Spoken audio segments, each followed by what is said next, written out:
Sanjeev Sanyal, the Principal Economic Advisor Government of India, here is with us, has vast knowledge about the maritime histories of Odisha and economic conditions.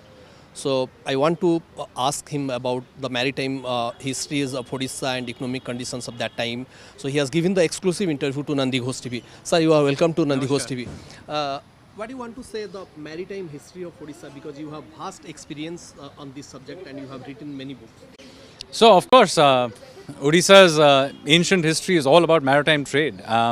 So much so that for almost, I would say, almost 2,000 years, sailors from that coastline headed all over Southeast Asia, down the coast to Sri Lanka, and even further out towards the Mekong Delta, where now we have Vietnam and so on, exploring these areas, trading there, and settling in many places there. So, and the influence of ancient Kalinga on these areas is even visible to this day. So, what was the real economic conditions in that maritime activities, maritime history, and present economic conditions?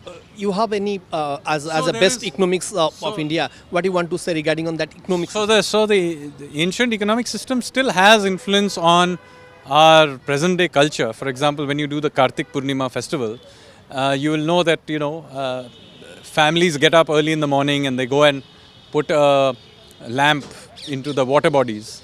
What they basically are doing is commemorating the fact that in ancient times, at the time of the Kartik festival, when the winds began to blow from the north, the sailors from that coastline would get into their ships and sail to Indonesia, to Bali in fact.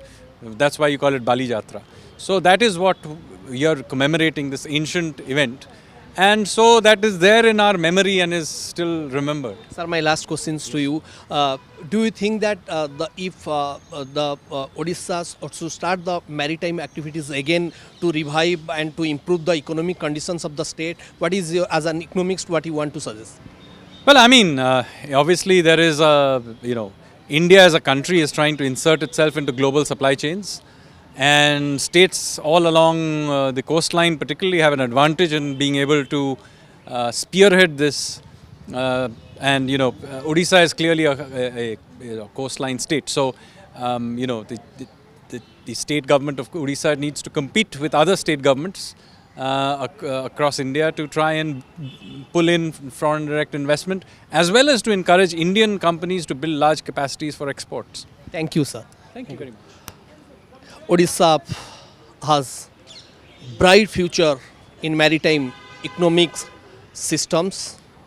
देखिले Sanjeev Sanyal principal economic adviser Nandi Ghosh TV को देथिवा exclusive साक्षात्कार रे भारतर मुख्यतः ओडिशार अतीत नौवाणिज्य परंपरा को नहीं जो महान ऐतिह्य रही ताहाकू पुनरुत्थान करने आवश्यक रही।